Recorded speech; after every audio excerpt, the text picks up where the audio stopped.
আসসালামু আলাইকুম, সবাই কেমন আছেন? Welcome to my blog. এখন আপনাদেরকে দেখাবো একটা ফলের গাছ। সেটা হচ্ছে 3 ফলের গাছ। প্রত্যেক বছর বছর এখানে অনেক ফল ধরে, অনেকে এখান থেকে নিয়ে খায়। আমি তেমন একটা খাই না, কারণ এটা অতিরিক্ত মিষ্টি। অতিরিক্ত মিষ্টির কারণে আসলে বেশি খাইতে পারি না। একটা দুইটা মাঝে মধ্যে মুখে দিই, বাট এটাতে অনেক পোকা আছে।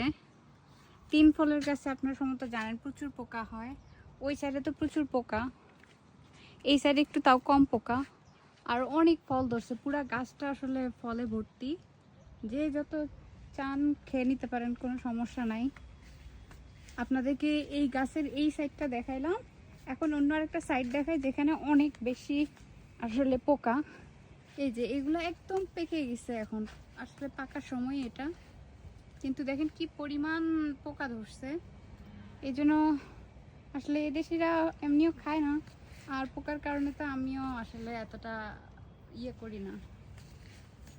যদিও অন্য সাইডে পোকা ছাড়া আছে, তারপরও আসলে খাওয়া যায়, সমস্যা নাই। আমি খাইছি, প্রচুর খাই, কিন্তু যখন পোকা বেশি হয় আসলে আমার রুচিতে বাধে, আমি খাই না।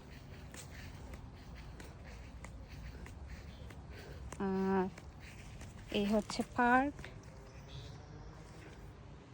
এটা একটা বাচ্চাদের খেলার পার্ক। এই হচ্ছে 3 ফলের গাছ। আর এখানে অনেক পাখি আসে, শুধু ফল খাওয়ার জন্য না, অনেক পোকা খাওয়ার জন্য পাখিগুলো আসে। আমার কাছে অনেক ভালো লাগে এই জায়গাটা।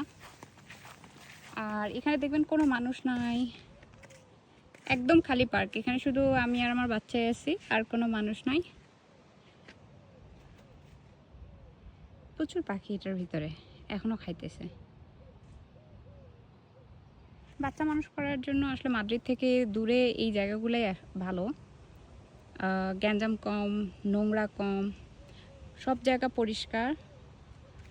আর এখান থেকে হুট করে যারা মাদ্রিদের দিকে যাবেন, হঠাৎ করে অনেক গ্যাঞ্জাম মনে হয়, নোংরা মনে হয়। বাট এই জায়গাগুলো আসলে থাকার জন্য অনেক সুন্দর। ঠিক আছে, সবাই ভালো থাকবেন। খোদা হাফেজ। আমার জন্য দোয়া করবেন, আপনাদের জন্য দোয়া থাকবে। খোদা হাফেজ।